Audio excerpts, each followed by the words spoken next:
de la crisis que estamos viviendo.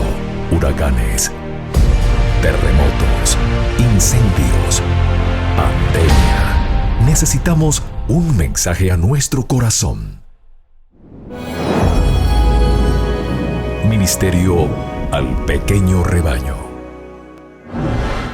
Reciban un saludo de parte de su amigo el pastor Miguel Tirado. Hoy vamos a dialogar acerca del capítulo 7 del libro El deseado de todas las gentes. Este capítulo habla acerca de la niñez de Cristo y está basado en el relato de Lucas capítulo 2, versos 39 y 40. Me acompaña el pastor González, y es un privilegio el poder invitarles a orar.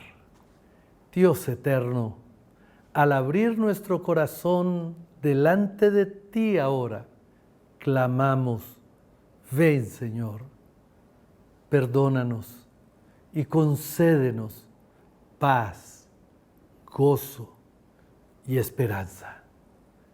En el nombre de Jesús, amén. Amén. Jesús pasó su niñez y juventud en una aldea de montaña. No había en la tierra lugar que no habría resultado honrado por su presencia. Habría sido un privilegio para los palacios reales recibirle como huésped, pero él pasó por alto las mansiones de los ricos, las cortes reales y los renombrados atrios del saber para vivir en el obscuro y despreciado pueblo de Nazaret. Es admirable por su significado el breve relato de sus primeros años. Y el niño crecía y fortalecíase y se hinchía de sabiduría, y la gracia de Dios era sobre él, en el resplandor del rostro de su padre. Jesús crecía en su sabiduría, y en edad, y en gracia, para con Dios y para con los hombres. Su inteligencia era viva y aguda, tenía una reflexión y una sabiduría que superaba a sus años.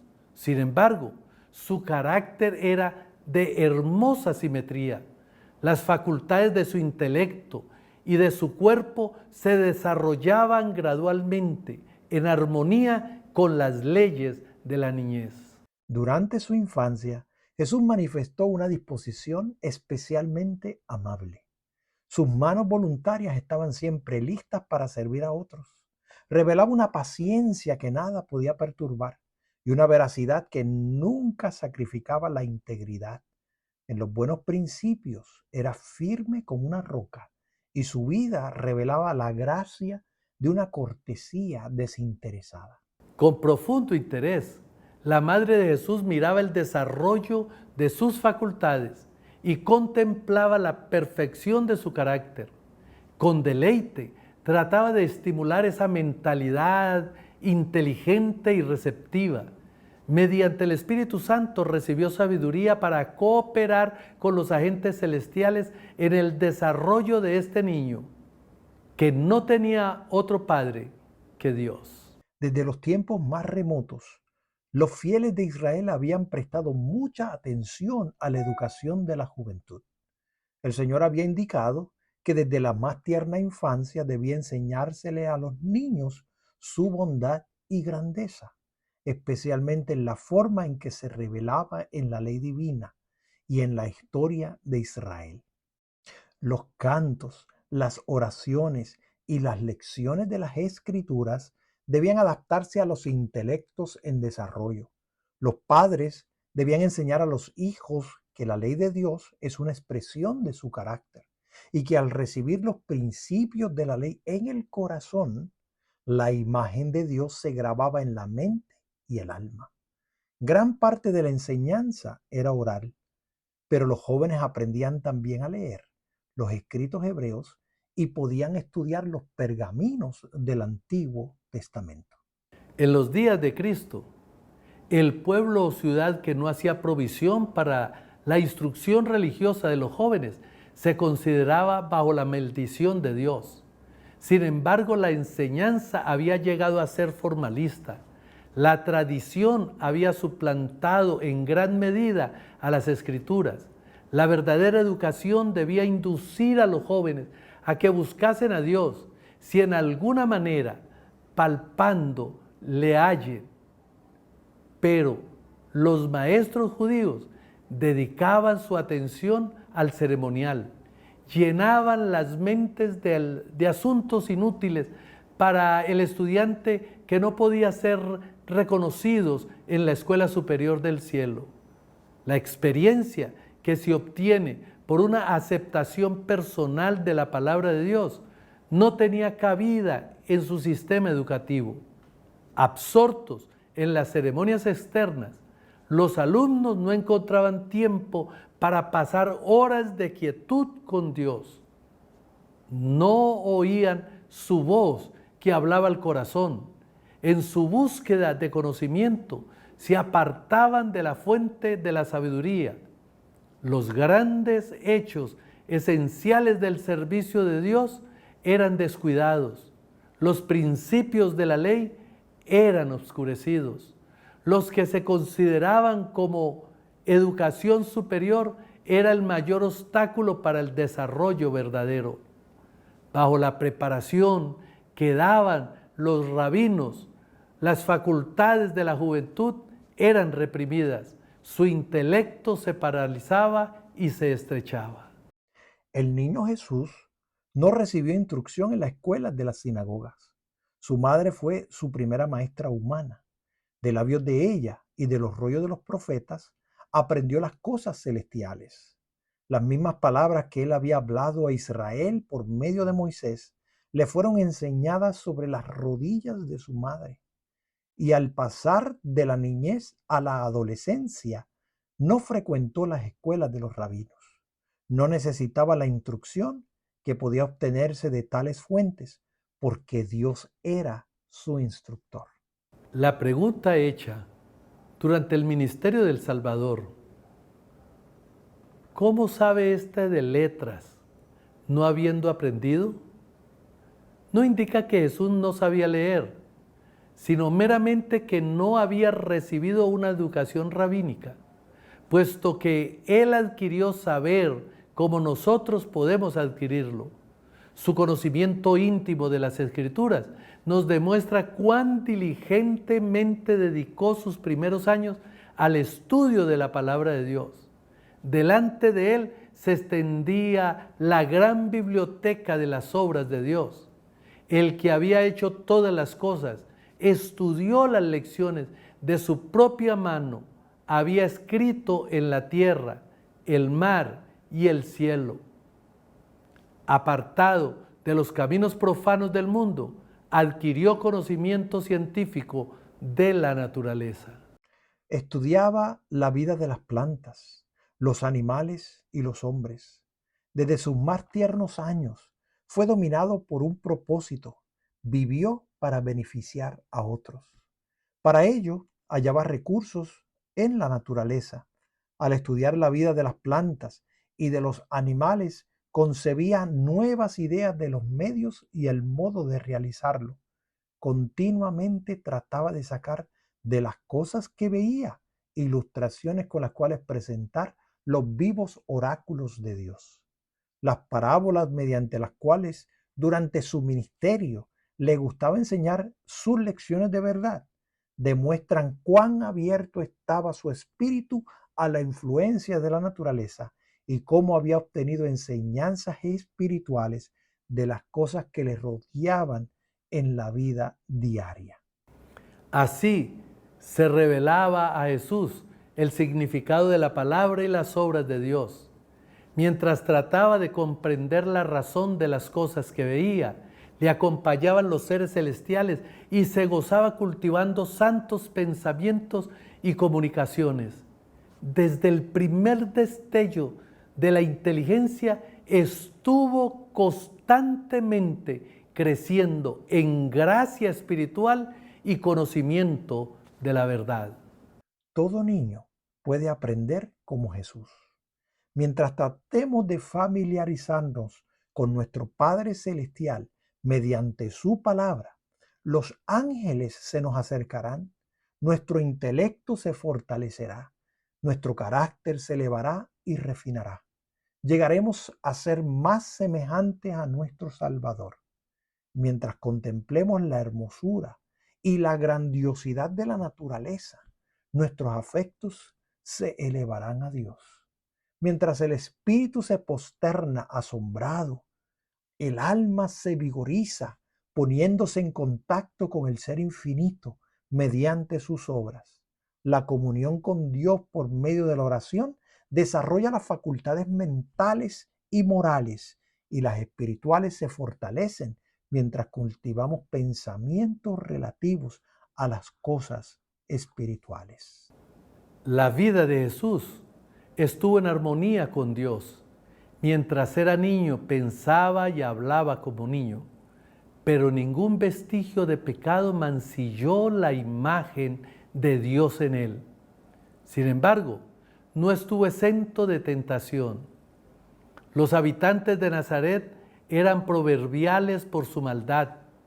La pregunta que hizo Natanael, ¿de Nazaret puede haber algo bueno?, demuestra la poca estima en que se los tenía generalmente.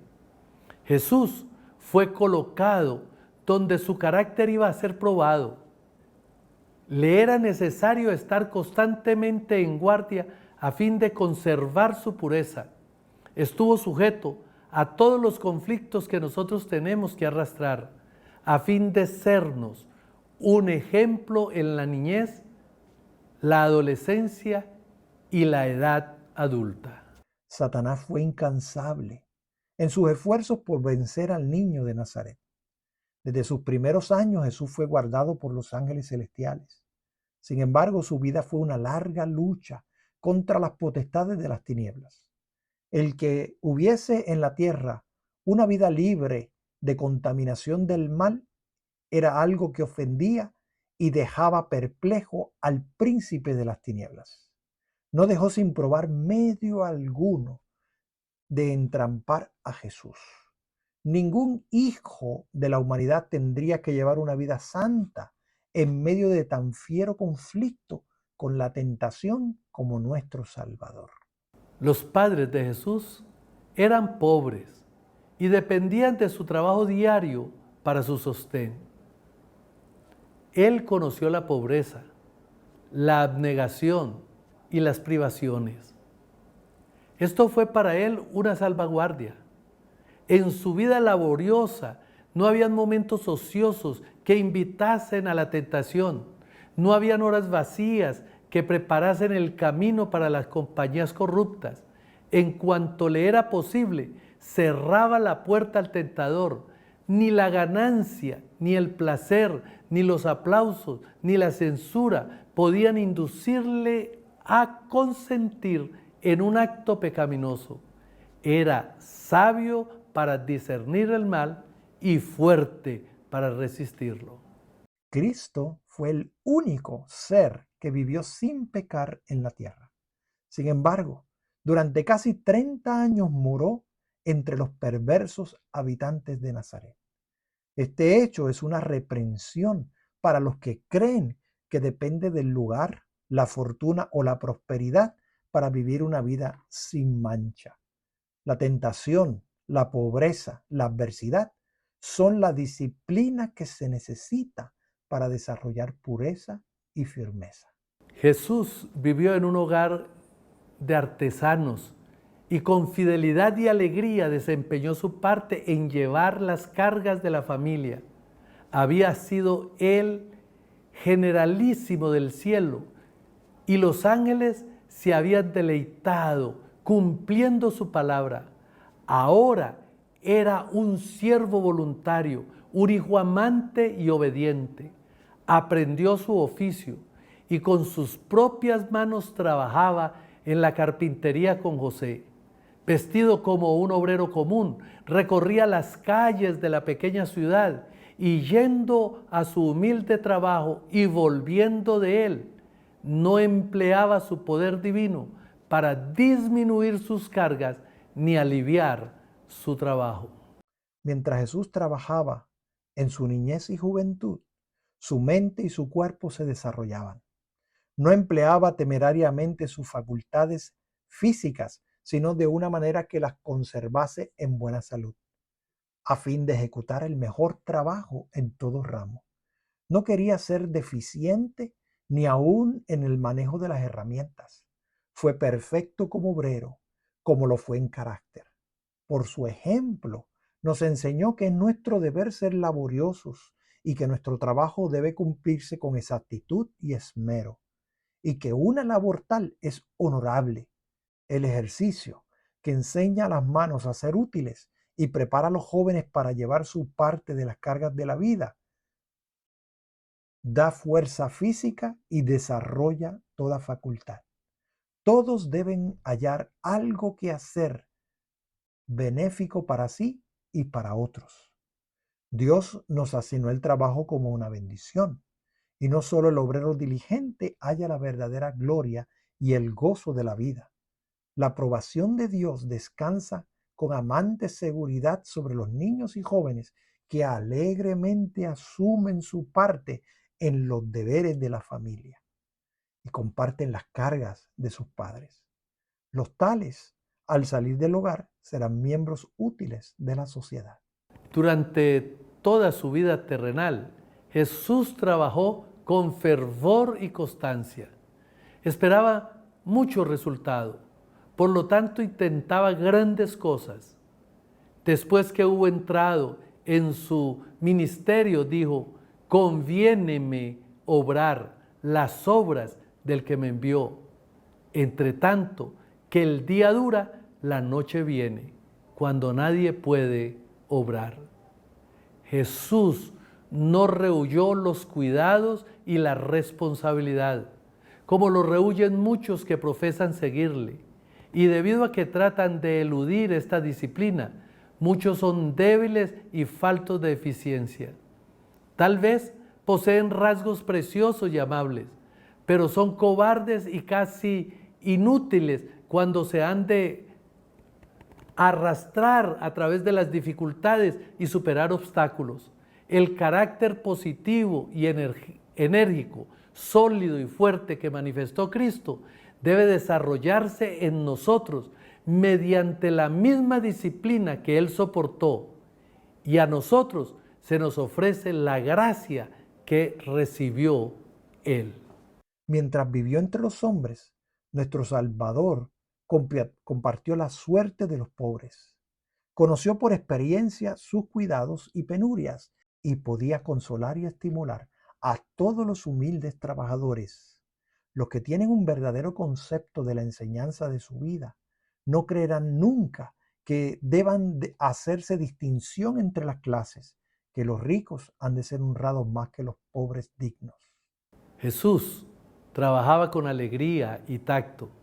Se necesitaba mucha paciencia y espiritualidad para introducir la religión de la Biblia en la vida familiar y en el altar, para soportar la tentación de los negocios mundanales y, sin embargo, continuar deseando sinceramente la gloria de Dios. En esto, Cristo fue un ayudador. Nunca estuvo tan embargado por los cuidados de este mundo que no tuviese tiempo o pensamientos para las cosas celestiales. A menudo expresaba su alegría cantando salmos e himnos celestiales. A menudo los moradores de Nazaret oían su voz que se elevaba en alabanza y agradecimiento a Dios. Mantenía comunión con el cielo mediante el canto, y cuando sus compañeros se quejaban por su cansancio, eran alegrados por la dulce melodía que brotaba de sus labios. Sus alabanzas parecían ahuyentar a los malos ángeles y como incienso llenaban el lugar de fragancia. La mente de los que le oían se alejaba del destierro que aquí sufrían para elevarse a la patria celestial.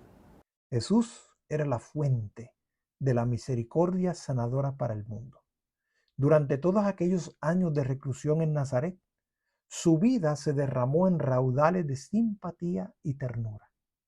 Los ancianos, los tristes, los apesadumbrados por el pecado, los niños que jugaban con gozo inocente, los pequeños seres de los vergeles, las pacientes bestias de carga.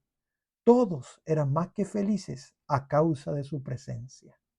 Aquel cuya palabra sostenía los mundos podía agacharse a aliviar a un pájaro herido.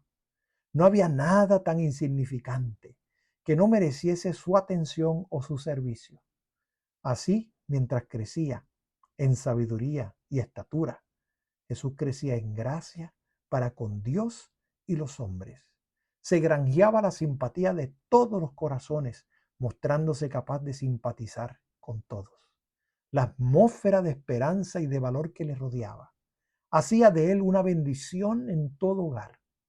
A menudo en la sinagoga, los sábados se les pedía que leyese la lección de los profetas, y el corazón de los oyentes se conmovía al ver irradiar una nueva luz de las palabras familiares del texto sagrado.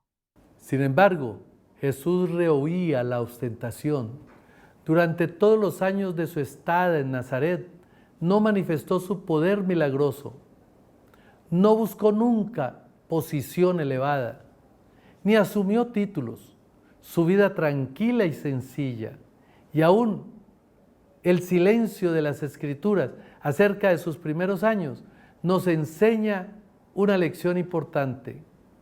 Cuanto más tranquila y sencilla sea la vida del niño, cuanto más libre de excitación artificial y más en armonía con la naturaleza, más favorable será para el vigor físico y mental y para la fuerza espiritual. Jesús es nuestro ejemplo. Son muchos los que se espacían con interés en el periodo de su ministerio público, mientras pasan por alto la enseñanza de sus primeros años. Pero en su vida familiar, donde es el modelo para todos los niños y jóvenes, el Salvador condescendió en ser pobre, a fin de enseñarnos cuán íntimamente podemos andar con Dios nosotros los de suerte humilde.